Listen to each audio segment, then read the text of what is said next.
ભાવે રજીસ્ટ્રેશન મુદ્દે કૃષિ મંત્રીએ પણ મોટું નિવેદન આપ્યું છે અને કહ્યું છે કે જરૂર પડશે તો રજીસ્ટ્રેશનની પ્રક્રિયાનો સમય લંબાવીશું। મગફળીના રજીસ્ટ્રેશનની પ્રક્રિયા આજે ચાલુ છે।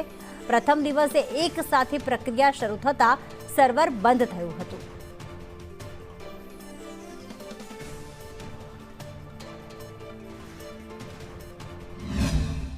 એકી સાથે ખેડૂતોએ નોંધણી માટે ધસારો કરતા પોર્ટલ ઓવરલોડ થઈ જવાથી વારંવાર ખોરવાઈ જવાના બનાવો બન્યા છે।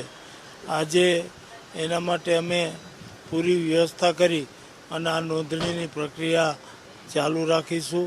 આ નોંધણીની પ્રક્રિયા 15 દી ચાલુ રહેવાની છે અને જરૂર પડે એનો સમયમર્યાદા પણ વધારી આપવામાં આવશે। જે ખેડૂતને પોતાની જણસીઓ ટેકાના ભાવે વેચવી હશે એવો એક પણ ખેડૂત નોંધણી વગર બાકી રહી નહીં જાય એવી વ્યવસ્થા સરકાર કરશે। તો કૃષિ મંત્રી રાઘવજી પટેલે મોટું નિવેદન આપ્યું ને કહ્યું કે એક સાથે પ્રક્રિયા શરૂ થતા સર્વર ગઈકાલે બંધ થઈ ગયું હતું, પરંતુ જો જરૂર પડશે તો રજીસ્ટ્રેશનની પ્રક્રિયાનો સમય લંબાવીશું। આમ તો 1 સપ્ટેમ્બરથી 15 સપ્ટેમ્બર સુધી છે, પણ ખેડૂતોની સુવિધાને ધ્યાનમાં રાખીને આ પ્રક્રિયા લંબાવવામાં આવી શકે છે। ખેડૂતો ધીરજ રાખે, સમય વધારીશું, કોઈ પણ ખેડૂતને નુકસાન નહીં થવા દઈએ તેવું પણ કૃષિ મંત્રીએ કહ્યું અને સાથે જ એ પણ કહ્યું લાંબી કતારો જ્યારે લગાવવામાં આવી રહી છે અત્યારે રજીસ્ટ્રેશન કરાવવા માટે, ત્યારે ખેડૂતો જે છે તેની સાથે સરકાર છે તેવી બાંહેધરી પણ આપી છે અને કોઈ પણ ખેડૂતની મગફળી રહી નહીં જાય, ટેકાના ભાવે તેની ખરીદી ચોક્કસથી કરવામાં આવશે તેવું પણ જણાવ્યું।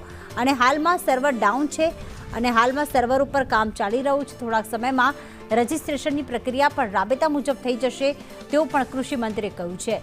ગઈકાલે પ્રથમ દિવસે એક સાથે બધા જ રજીસ્ટ્રેશન કરવા માટે આવ્યા, જેના કારણે સર્વર ડાઉન થઈ ગયું હતું। ટેકાના ભાવે રજીસ્ટ્રેશન મુદ્દે કૃષિ મંત્રીએ આ પ્રકારનું નિવેદન આપ્યું છે કે જો જરૂર પડશે, કેટલાક ખેડૂતો જો બાકી રહી ગયા હશે તો આ પ્રક્રિયા જે છે તે હજી પણ લંબાવવામાં આવશે। અત્યારે તો રજીસ્ટ્રેશનની પ્રક્રિયા ચાલુ જ છે। ખેડૂતો ઓફલાઈન પણ કરાવી શકે છે રજીસ્ટ્રેશન, પરંતુ ઓનલાઈન સુવિધાના કારણે ખેડૂતોએ વારંવાર જે છે તે રજીસ્ટ્રેશન કરાવવા પોતે નથી જઈ શકતું, તે ઓનલાઈન થઈ જતું હોય છે, પરંતુ અહીંયા ઓનલાઈનનું સર્વર ડાઉન હોવાથી ખેડૂતો મહા મુસીબતનો સામનો કરી રહ્યા છે અને પોતાનો મહામાલો પાક જે છે એ ટેકાના ભાવે વેચાઈ જાય બસ તે જ અપેક્ષા રાખી રહ્યા છે। તો જરૂર પડશે તો રજીસ્ટ્રેશનની પ્રક્રિયાની સમયે લંબાવવામાં આવશે તેવું પણ રાઘવજી પટેલે કહ્યું છે। એક તરફ આપ જોઈ રહ્યા છો કે રજીસ્ટ્રેશન ચાલુ છે તેવું કૃષિ મંત્રી કહી રહ્યા છે અને બીજી તરફ ક્યાંક અમે પણ જોઈ રહ્યા છીએ કે સર્વર બંધ છે, ખેડૂતો આવે છે ત્યાં સર્વર બંધ છે। રજીસ્ટ્રેશનનું બટન ક્લિક કર્યા બાદ ઓપ્શન આગળ જ નથી આવી રહ્યું, કારણ કે આમાં અલગ સ્લોટ પણ હોય છે, પણ સર્વર બંધ છે।